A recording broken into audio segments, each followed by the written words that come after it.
नमस्कार, स्वागत, अभिनंदन आप सभी का मौसम तक चैनल पर। मैं हूं देवेंद्र त्रिपाठी। दोस्तों, साइक्लोनिक स्टॉर्म हामून लैंडफॉल करने के बाद बांग्लादेश के ऊपर लैंडफॉल जब इसने किया, उसके बाद आगे बढ़ गया और बेहद कमजोर हो गया, क्योंकि इसको एनर्जी मिलनी यहां पर बंद हो गई है। समुद्र से काफी दूर है और सबसे बड़ी बात यह कि ये जो एरिया है जहां पर इसने लैंडफॉल किया है वो बड़ा नैरो एरिया है। यानी जो समुद्र का क्षेत्र है, विस्तार, अगर मान लीजिए विशाखापत्तनम या भुवनेश्वर या चेन्नई पर लैंडफॉल करता है कोई साइक्लोन, तब उसको एनर्जी मिलना जारी रहता है, क्योंकि आसपास एरिया जो है, समुद्र का क्षेत्र, वो बड़ा व्यापक है, वृहद है और हवाओं का फ्लो मॉइस्चर लेकर उसके पास पहुंचता रहता है। लेकिन यहाँ पर नैरो होने की वजह से उसको बहुत ज़्यादा सपोर्ट नहीं मिला और जैसे ही लैंडफॉल किया उसके बाद बहुत तेज़ी से कमज़ोर होना शुरू हो गया और इसका असर आप देखिए पूर्वोत्तर भारत या बांग्लादेश पर अब बहुत ज़्यादा नहीं रह गया है। हालांकि नमी का फ्लो यहाँ पर कंटिन्यू रहने वाला है पूर्वोत्तर भारत के भागों पर। साथ ही साथ साइक्लोन तेज़ जो अफ्रीका की तरफ गया है वो अब कमज़ोर हो चुका है। उसका प्रभाव अपेक्षाकृत, इससे देखें तो वो ज़्यादा प्रभावशाली है। उसके आसपास की क्लाउडिंग से आप अंदाज़ा लगा सकते हैं कि ये कितना प्रभावशाली अभी भी है और आसपास के क्षेत्रों में इसके चलते बारिश की गतिविधियां देखने को मिल रही हैं। इसके लिए और भी बहुत सारे कारण हैं, यानी कि जो समुद्र की सतह का तापमान या वर्टिकल विंड शेयर का लो होना, वो यहाँ पर ज़्यादा बेहतर स्थिति थी यहाँ की तुलना में। इन दोनों सिस्टमों के कमज़ोर होने के बाद भारत के ऊपर अब किस तरह का मौसम रहेगा ये जानना ज़रूरी है। नॉर्थ ईस्ट मानसून जो कमज़ोर पड़ा हुआ है वो धीरे धीरे इंटेंसिफाई होगा। वजह यह है कि उत्तर पूर्वी हवाएं अब साउथ पेनिनसुलर रीजन पर, इंक्लूडिंग साउथ आंध्र प्रदेश या रायलसीमा, तमिलनाडु, पुदुचेरी, केरल, कर्नाटक के साउथ इंटीरियर पोर्शन पर लगातार अब चलनी शुरू हो रही हैं और इन हवाओं के तेज़ होने के बाद ही यहाँ पर बारिश की गतिविधियाँ इन्हेंस होने वाली हैं। और भारत के अन्य भागों पर, जिसमें बहुत सारे मित्र मेरे पूछ रहे हैं कि मध्य प्रदेश में इस जगह पर बारिश होगी कि नहीं, छत्तीसगढ़ में इस जगह होगी या नहीं, तो अब देखिए बारिश का सीज़न तो ख़त्म हो गया है। अब बारिश के लिए कोई ना कोई सिस्टम जिम्मेदार होगा, जिसमें उत्तर भारत में WD के प्रभाव से बारिश होती है, यानी पश्चिमी विक्षोभ के प्रभाव से। पश्चिमी विक्षोभ आएगा, उसके प्रभाव से सर्कुलेशन बनेगा और यहाँ पर अरब सागर से वो नमी खींच कर ले जाएगा, तब जाकर के राजस्थान, पंजाब, हरियाणा, दिल्ली या आसपास के भागों में बारिश होगी और गुजरात या मध्य प्रदेश और उत्तर प्रदेश में भी तब उन सिस्टमों के कारण बारिश देखने को मिलेगी। या अरब सागर में कोई सिस्टम बनेगा और गुजरात की तरफ आएगा, तब मध्य भारत के भागों में बारिश होगी या फिर बंगाल की खाड़ी से मेहरबानी होगी। तो आने वाले दिनों में ये देखना होगा और अभी मुझे लगता नहीं कि सभी जगहों पर ज़रूरत है बारिश की। कुछ जगहों पर ज़रूर कुछ किसान भाइयों की अपेक्षाएं होंगी, जहाँ पर सिंचाई के साधन नहीं है, जहाँ पर खेती की तैयारी करनी है रबी फसलों के लिए, वहाँ इंतजार ज़रूर हो रहा होगा। लेकिन इन परिस्थितियों के बीच में जो अभी वर्तमान कंडीशन है, उसके बीच में अगले 24 घंटों में कैसा रहेगा मौसम देश भर में, आइए जानते हैं। मॉडल का साफ साफ इंडिकेशन है कि देश में बहुत रेयर चांसेस होंगे बारिश के और बहुत लिमिटेड प्लेसेस पर, यहाँ पर आप देख सकते हैं।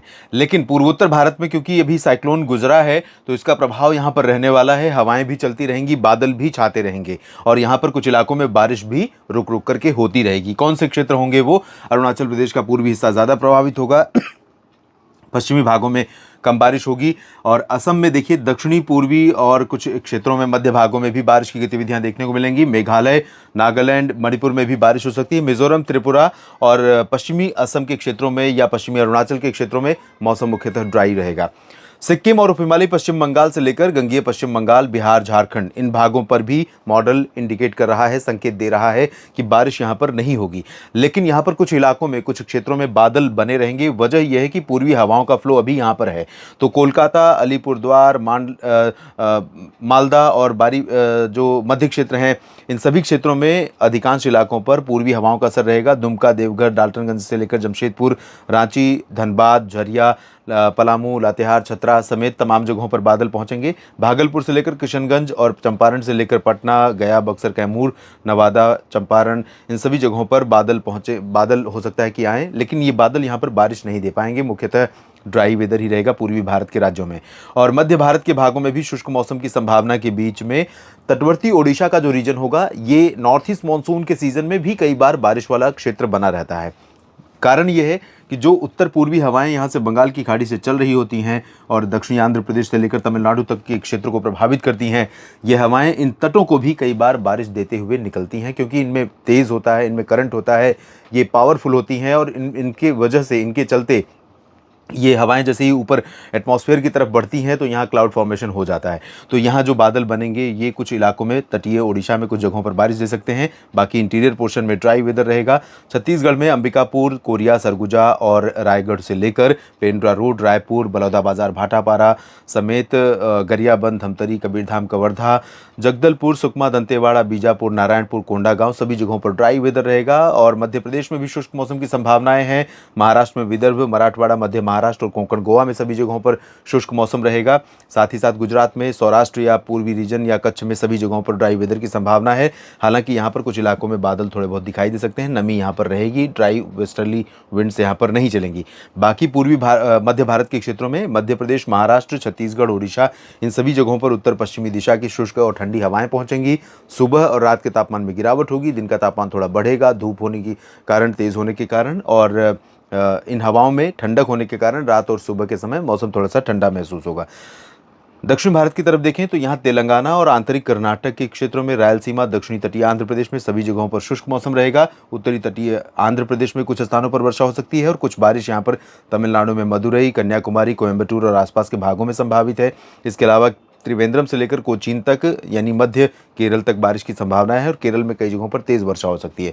उत्तरी केरल में ड्राई वेदर रहेगा और तमिलनाडु के बाकी हिस्सों में इंक्लूडिंग पुदुचेरी, चेन्नई, पंबन और वेल्लोर, तंजावुर, कडलूर, सेलम, वेलोर इन सभी जगहों पर ड्राई वेदर की संभावना है। लक्षद्वीप में छिटपुट जगहों पर बारिश होगी, बाकी आइलैंड्स पर ड्राई वेदर रहेगा। और यहाँ पर भी अंडमान व निकोबार द्वीप समूह में छिटपुट बारिश की संभावना कहीं के पर दिखाई दे रही है। इसके बाद हम चलते हैं उत्तर भारत की तरफ।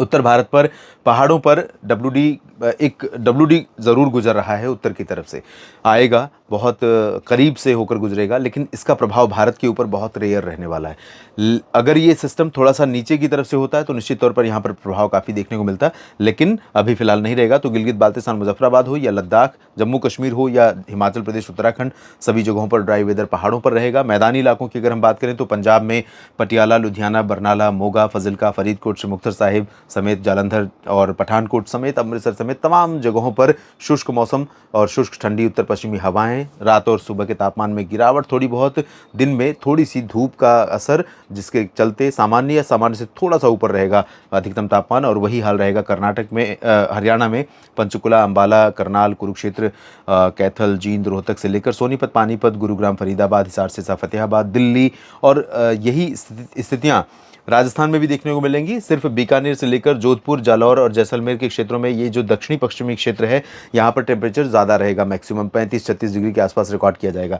बाकी जगहों पर टेम्परेचर 35 से नीचे रहेगा, मैक्सिमम मिनिमम भी कंफर्टेबल जोन में रहेगा। तो काफ़ी प्लेजेंट वेदर यहाँ पर रहेगा। और उत्तर प्रदेश में भी सिमिलर वेदर कंडीशन की संभावना है, चाहे वो झांसी की बात करें या कानपुर, लखनऊ और अयोध्या या गोरखपुर, देवरिया, वाराणसी, प्रयागराज की, जौनपुर, प्रतापगढ़ से लेकर बरेली, शाहजहांपुर, मेरठ, मुरादाबाद, सहारनपुर समेत आगरा, मथुरा सभी जगहों पर शुष्क उत्तर पश्चिमी हवाएं इस दिशा से आती रहेंगी और इन हवाओं में ठंडक रहेगी।